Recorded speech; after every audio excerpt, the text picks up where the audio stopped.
Welcome back, traveler. Thanks for popping in.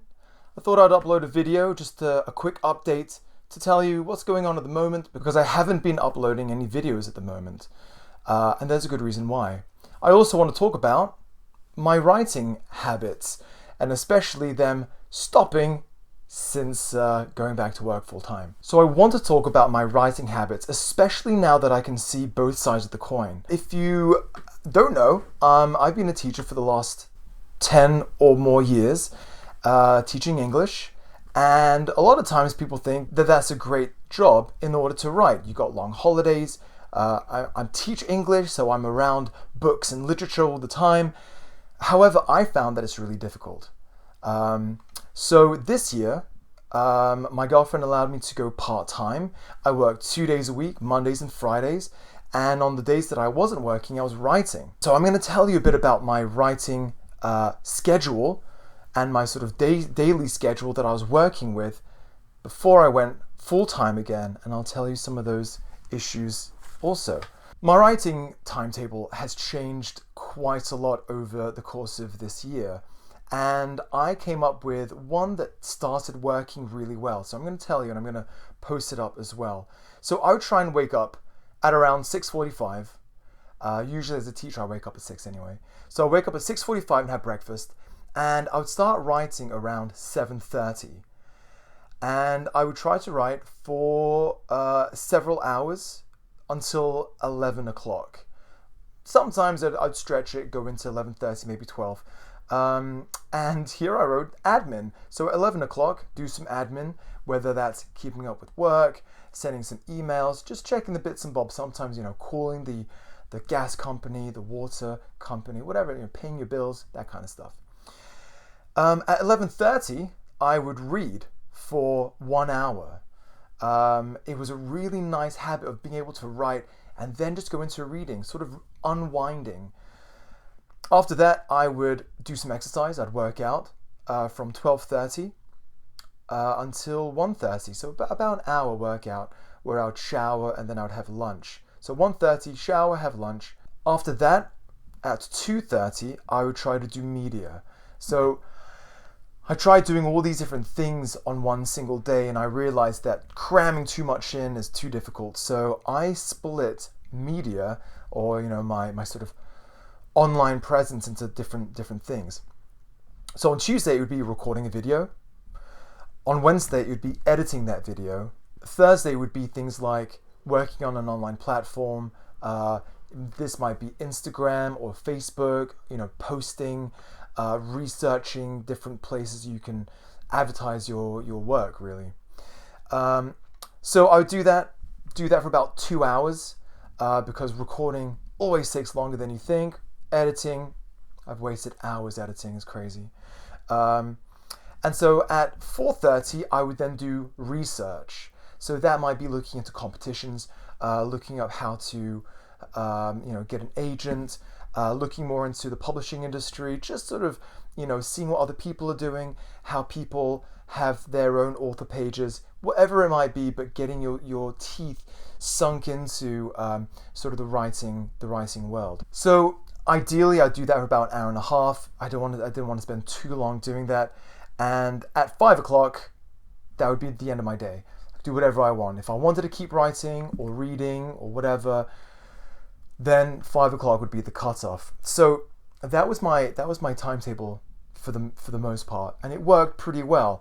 I managed to get that down for about 2 whole weeks, really refining it before going back full time. Something I want to mention is word count. A lot of people talk about how many words you should write. Now, I've researched this quite a lot. I've looked at famous authors and seen what kind of word count they work with, and the average is 1,000 words. You get some people like Stephen King who write between 3,000 to 5,000, if I'm not mistaken, and then people like Michael Crichton who'd write 10,000, but I heard he was doing things that helped him get to that word count. What I was able to do on an average was about 1,500 words a day. Now, sometimes obviously, it's really a stretch to get to that 1,000 mark, but it's always a really good benchmark. Sometimes I write 3,000 a day, and sometimes that was really easy for me. I was really inspired and I just wrote and wrote. But on average, it was about 1,500, which I think is pretty good. A friend of mine, Liam, who I met at a writers group called the London Writers, which is a great place to share your ideas, get instant feedback.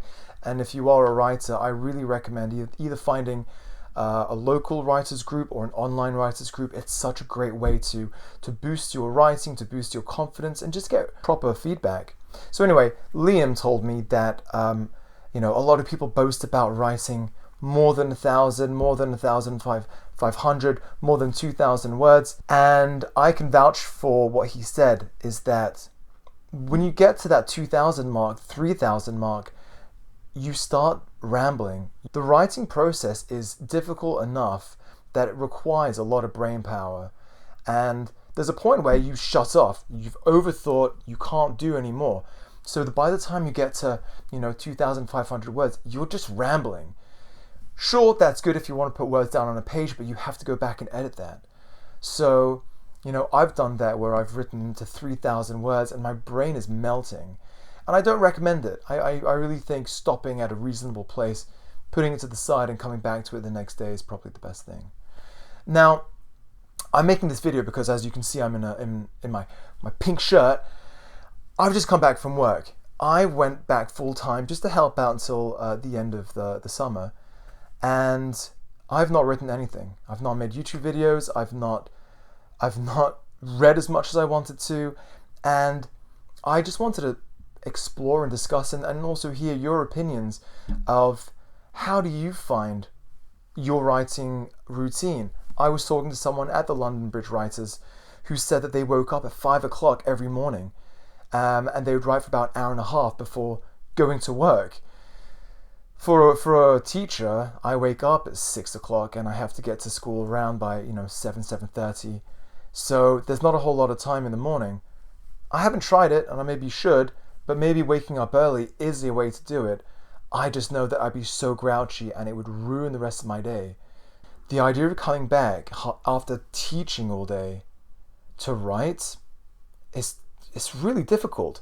I've just had a half term too, a whole week's holiday, and I thought, okay, this is the time I'm going to get back into my routine. I didn't. I just sat and watched YouTube, but now I remember that my holidays, I felt, were really to recharge. They weren't really ways of, doing more work. People might laugh at teachers, haha, it's an easy job. It's a mental strain. I mean, I don't know how social workers do this or how nurses and doctors work. That must be incredibly difficult. So coming home and trying to do work, even on the holidays, it's not realistic. Am I lazy? Am I a bad writer for not being able to do that? Maybe. And some people are more driven and some people are more focused. It's not to say that I don't care about what I'm doing, that I'm not passionate about writing, but it's bloody hard. I've beaten myself up for years and years, telling myself, you're not writing, you should be writing. You don't love writing enough if you're not doing it consistently. But what I realized when I went part-time was the moment that I thought of writing as my job rather than a hobby, it gave me so much more passion. It gave me more of a purpose. On those days where I was off work, sitting down at my desk felt like what I was meant to do. It felt productive rather than something I had to do on the side. It sort of became my purpose, my reason. And that is what I loved. When I changed my mind from writing as a hobby to writing as a profession, I loved that idea. I literally sat there thinking, I'm getting paid right now, part-time, be paid to write. And that really motivated me as well. So if you have an opportunity and you're finding it difficult to write full-time, maybe go part-time to have some of those days where you can write. But that's basically my writing journey so far. I probably have about 280,000 words so far in my novel. It has to be split probably into 3. I hate the idea of a trilogy, but hey, it's fantasy. I do need to edit it down, but I'm looking at potentially finishing it at just over 300,000. So anyway, that was a little catch up. I thought I'd make a quick video. Hopefully it's quick. But share your thoughts on your writing routine if you are writing. I'd love to hear them because I'm super interested. Because at some point, I'm going to have to stay full-time to make more money.